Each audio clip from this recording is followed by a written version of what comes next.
use the generic excuse, law school has taken up all of my time because I wanted to do better spring semester, and I did.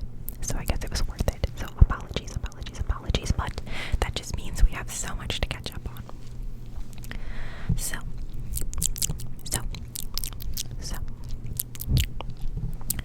this video, I'm going to kind of do a combination of some sorts.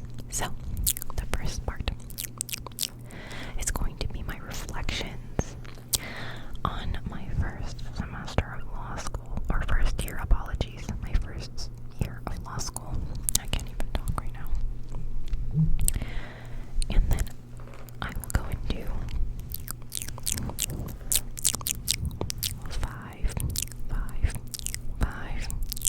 five things I wish I knew before going into law school. Guys, I got blonde highlights. I don't even know if you can tell, but I feel like a brand new person. Okay. Anyways, my first thing that I want to make very clear about my first year of law school, after reflecting on the journey, this treacherous, long, tired journey, is that the LSAT is way harder than law school. The LSAT is way harder than law school. Way harder. What do you mean? Mommy, what do you mean? The LSAT is supposed to be like the entry exam. Law school is supposed to be the hard thing. What do you mean? Let me tell you.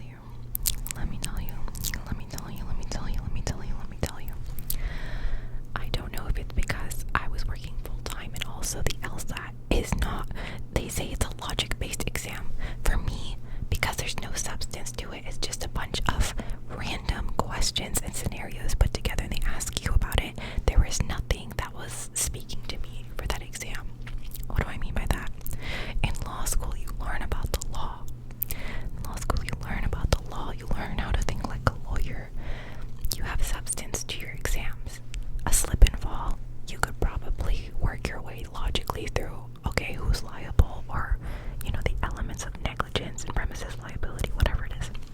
The LSAT is just like 2 sentences for your reasoning questions. I forgot what they're called. It's so dramatic at this point.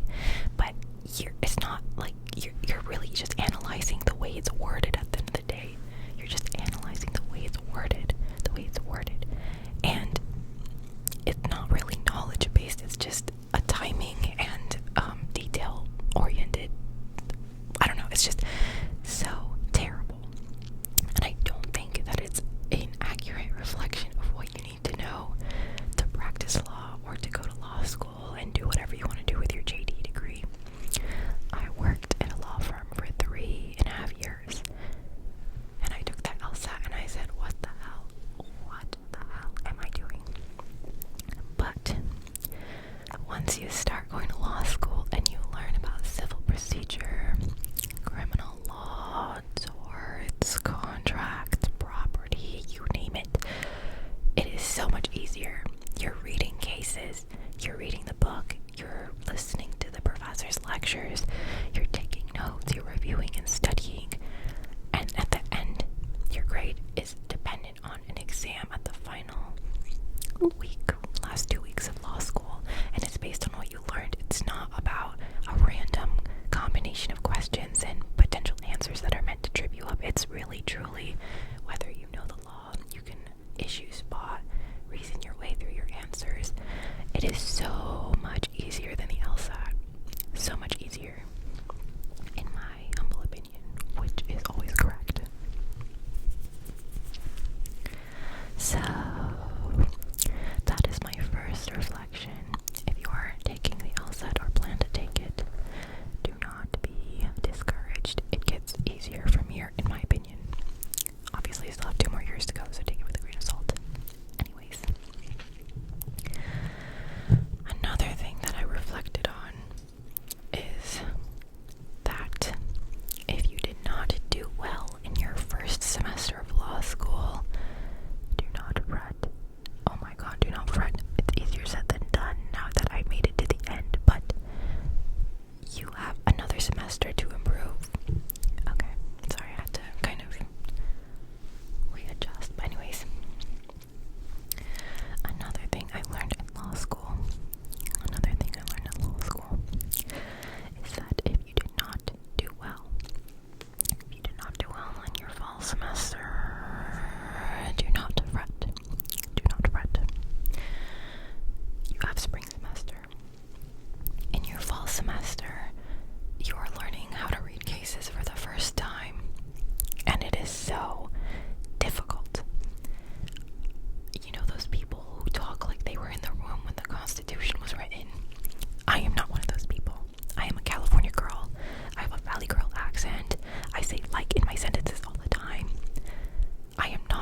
those people who can speak in such an eloquent and philosophical manner. I wish I was, but I'm not, and I really wish I was. So reading cases for me, cases from like early 1900s. Sometimes you read cases from early British law. It is so dense and so hard to get through, at least for someone like me. And I used to read a lot when I was younger. Not anymore. Law school has stripped away all of my whimsy. But you are reading cases for the first time. You are trying to learn how to read cases for the first time. And that makes it very difficult your first semester. Of course, who would have thought? Not me. I thought that I was supposed to understand everything and how to read a case from day one, and that first semester, I won't say I did bad, but I didn't do as well as I wanted. Regardless, by springtime, springtime, you know how to read a case, you know how to understand it, you know how to study. Everything is so much simpler.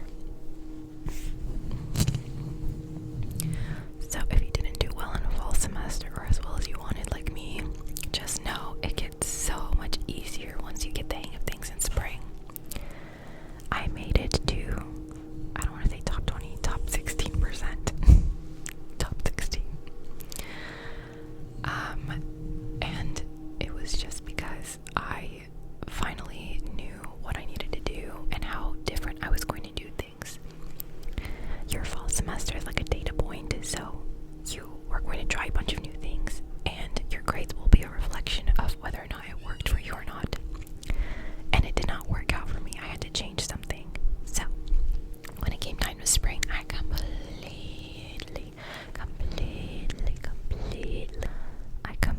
changed how I did everything, and it worked out to my benefit, thank goodness.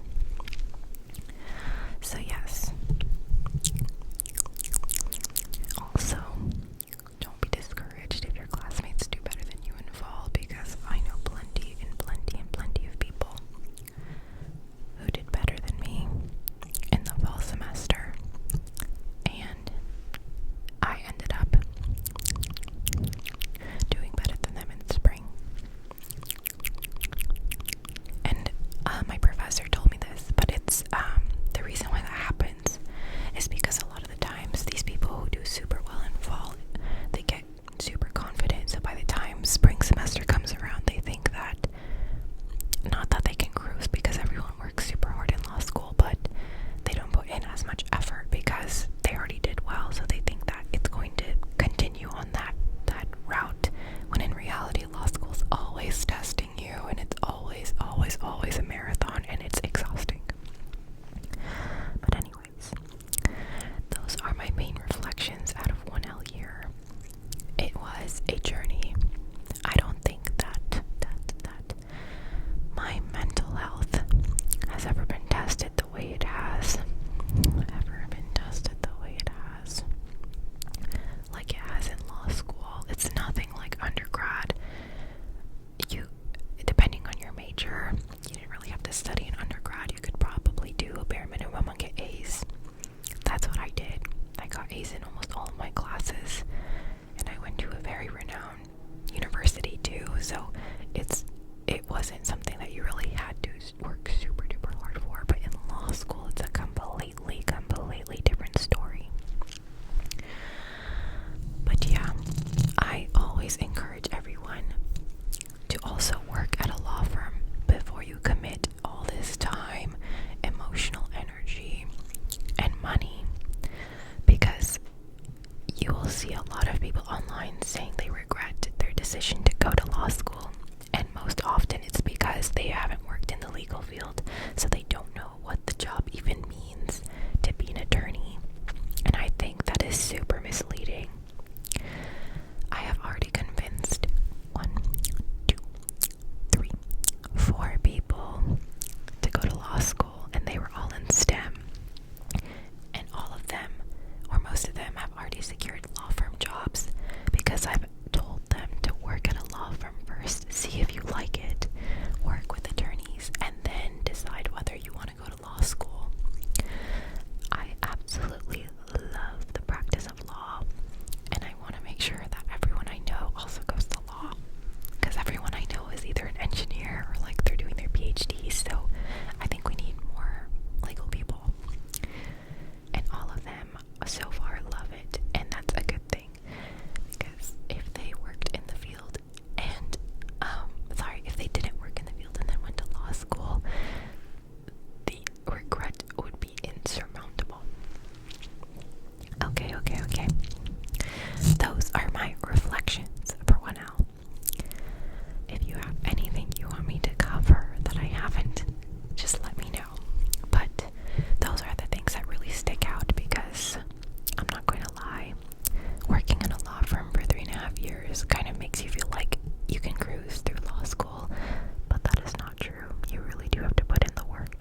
Here are things I wish I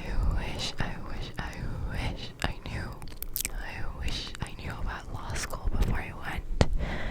And I don't regret my decision. Let me be absolutely clear. I do not regret my decision. I can't imagine myself doing anything else. I love law. I love the practice of law.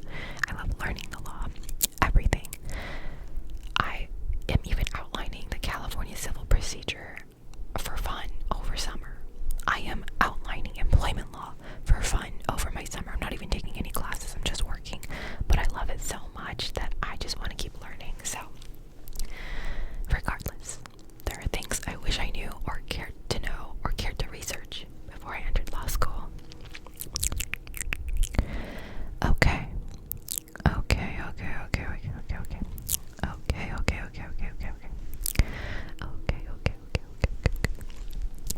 Number one.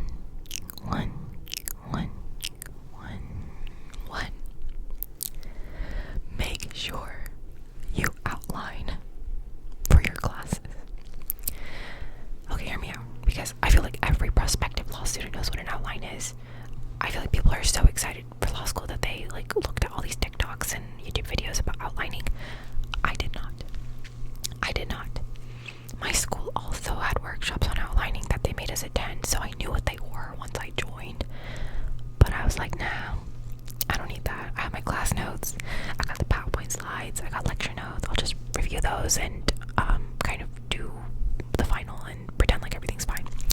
Everything was not fine. Some classes will let you take your outlines. So, I mean, it's good to outline. But it's not even just for that. Outlining is a way to remember all your laws and rules, because your class notes are so dense. I mean, you're taking hundreds of pages of class notes and reading notes all the time for like 5-6 classes throughout the semester, and it's dense. It is so dense. So let me be completely honest. I took a few classes fall semester. Federal civil procedure. I did not outline in that class. At least I did half of it, and then I gave up because I got just lazy with it, essentially. I'll be completely honest. Criminal law, that class was honestly the worst class I've ever taken in my life. I don't even blame that on me because, anyways, I'm not gonna say much, but I outlined kind of for that class, but that class was so wonky, there was no way to really outline for it.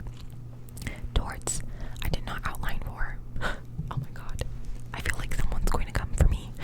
I did not outline for torts. Contracts, I did outline. That was the only class I really outlined for from start to finish, and that was because we could take our outline to our final. So yeah, legal writing, there's no outlining. Am I missing a class? I feel like that's all my classes. I'm probably missing one. No, I think that's all of them. So for fall semester, I really only outlined for one class, and I think I got like a B+ in contracts. So it wasn't even like it got me that far. I think contracts was like the only class that I saw like the outlining make a huge difference, I suppose. I don't know. But I didn't outline for fall semester, and when I got my grades back, don't get me wrong, I was above the curve. But, you know, you have an ego when you work at a law firm, and you think you're gonna like ace all these classes and be top of your class.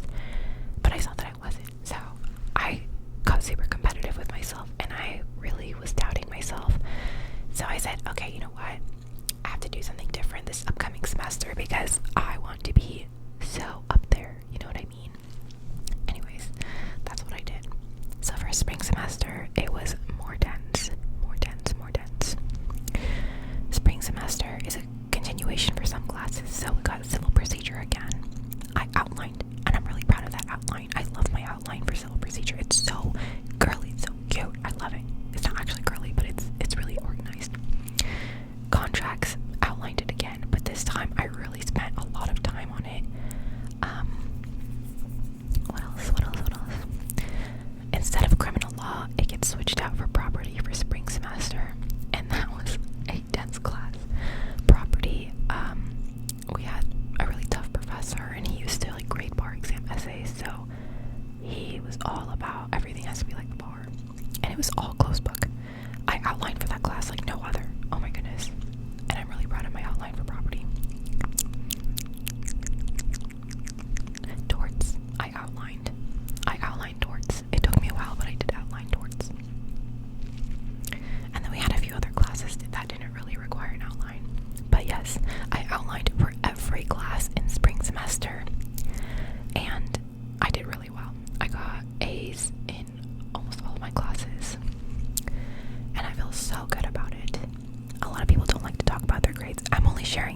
because I didn't do that well in fall compared to spring, and I want to show and tell people that it's so possible to go in an upward trajectory. Like, fall semester is really just like a data point about like what you shouldn't do moving forward if it doesn't work out.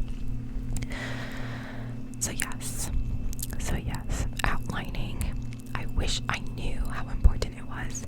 I wish I knew how important it was, because I truly should have just made it a priority. I think that's what really made the difference between fall and spring semester, is outlining. Okay. Next thing.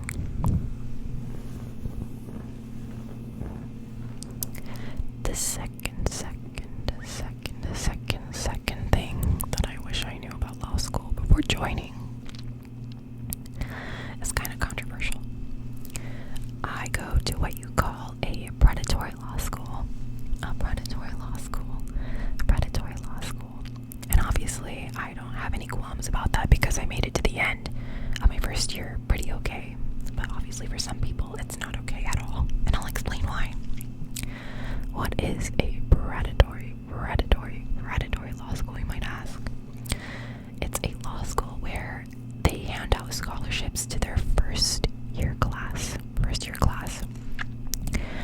And those scholarships are contingent upon your GPA, and that GPA is contingent upon a curve with everyone in your first year of law school.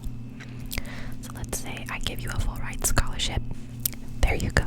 There's your full ride scholarship. Enjoy. But actually, you can't enjoy.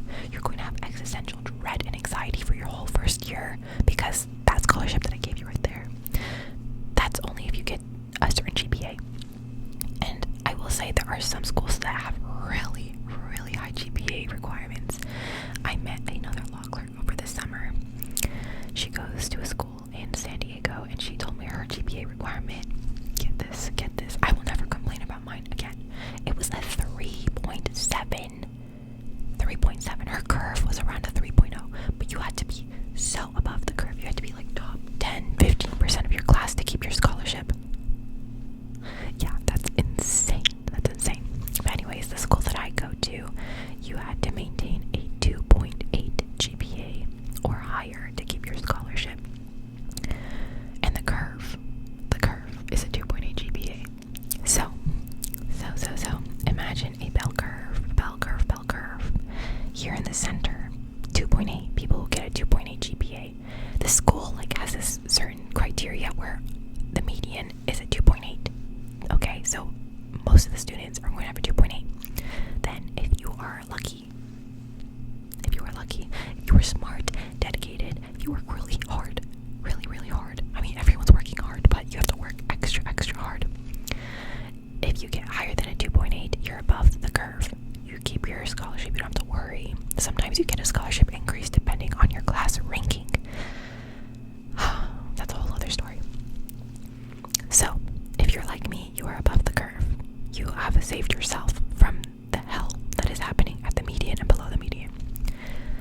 However, because the school wants half of the students to lose their scholarship after the first year, if you don't make it to the 2.8 mark, which actually half of the students have to get lower than a 2.8.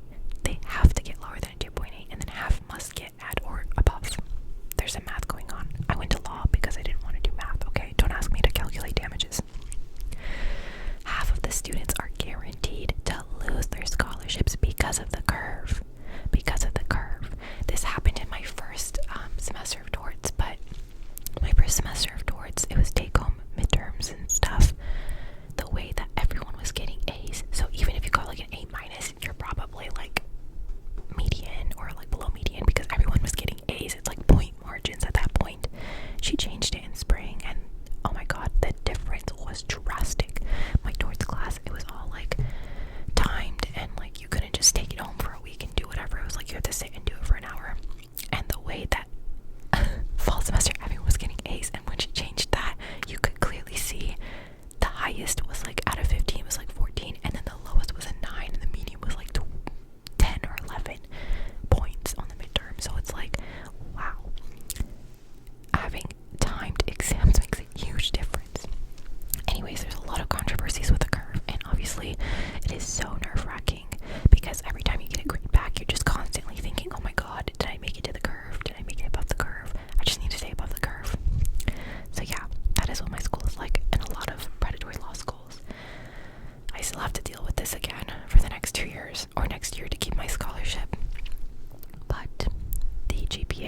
so it's a 3.0 instead of a 2.8. Well, the median is a 3.0, and then to keep the scholarship, it's still a 2.8, so it gets easier. But they intentionally do this because they want half of the students to lose their scholarships. And actually, my former dean of the law school sued the law school for like discriminatory employment practices. But in his complaint, or the lawsuit, complaint is called a lawsuit, he mentions, or his lawyers plead in the lawsuit, that the school wants law school students to lose their scholarships, and like is banking on the top 10 or 5% transfer out so that they have more money for the school, so they can lose their scholarship. It's so crazy, so crazy.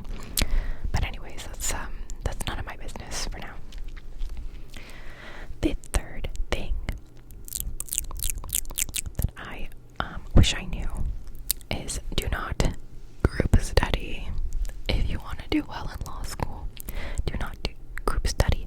There's a difference between group studying and group outlining. I will say that.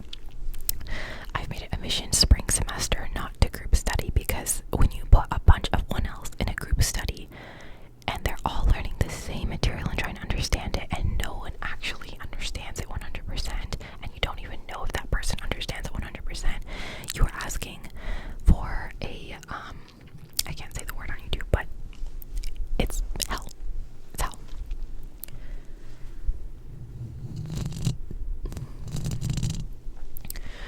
Group outlining, on the other hand, I have made it a mission in spring semester to just get my group of friends, and I tell them I'm not studying with them. I've literally said I'm not group studying. We're just going to outline. We're just going to retake our class notes together with like coffee or whatever, but I don't want to talk about, I don't want anyone to teach me anything. I don't want to talk about it. Like, I'll watch videos on my own. It was a disaster fall semester with group studying, and I don't think anyone actually knows how to group study. There's always someone distracted, or someone who's panicking, or someone who doesn't understand anything, and people have conflicting understandings of certain legal material, or like some people don't know how to teach that well. So I don't do group studying. I don't, and I don't recommend anyone do it. Don't waste your time doing it. If you want to just hang out with your friends while you study, just do a group outline session where you're all just retaking your notes. I held a barrister's brunch in spring semester where I invited friends over, and I hosted a brunch, and we were all just outlining and taking practice bar exam essays. But we did not study together. It was not studying. It was just like practice. That was it. So stay away from group studies. Another thing is find your method of studying. Your method of studying. I am not a flashcard girl, and your legal classes have so much material, it would take you the whole semester just to write your flashcards out, and then they're this thick. I've seen someone walk around with a flashcard set for property this thick, and she did not really look through it because that's not our study method. And that doesn't work for me. So this is my study method that has gotten me A's in my classes, okay? I lock myself in my room. I have a huge whiteboard that rolls. I roll my whiteboard in this tiny room. I lock myself in here, okay? I don't leave this room. And I will go through my outline section by section, and I will start memorizing, whether that's repetition, walking around my room and just reading and like saying it out loud. Then after that, I get a physical notebook. I don't take physical notes throughout the semester, but during reading period, which is your final study week, I have a physical notebook, and I start handwriting based on my memory. And if I get it wrong, go back to my outline, read it again, and I just like keep drilling it. Then on my whiteboard, after I have written it on my notebook, handwritten, I then put it in really simple terms on my whiteboard.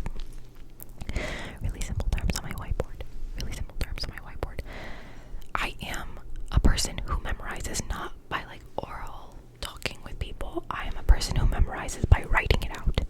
That is what I learned about myself. I can't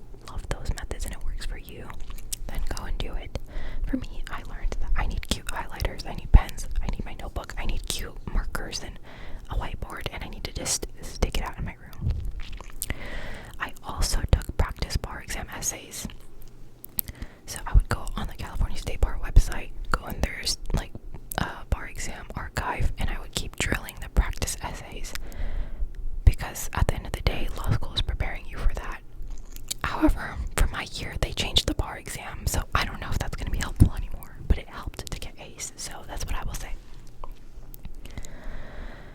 The next thing, which is so obvious, it should be so obvious by now, I'm sure even you know, I don't have to tell you. We already know tuition is expensive in law school, okay?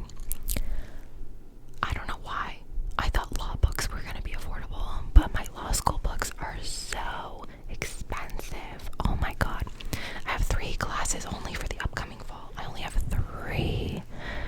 1, 2, 3, 1, 2, 3. I only have 3 classes. 3 classes. Guess how much my books were? Guess. $1,300.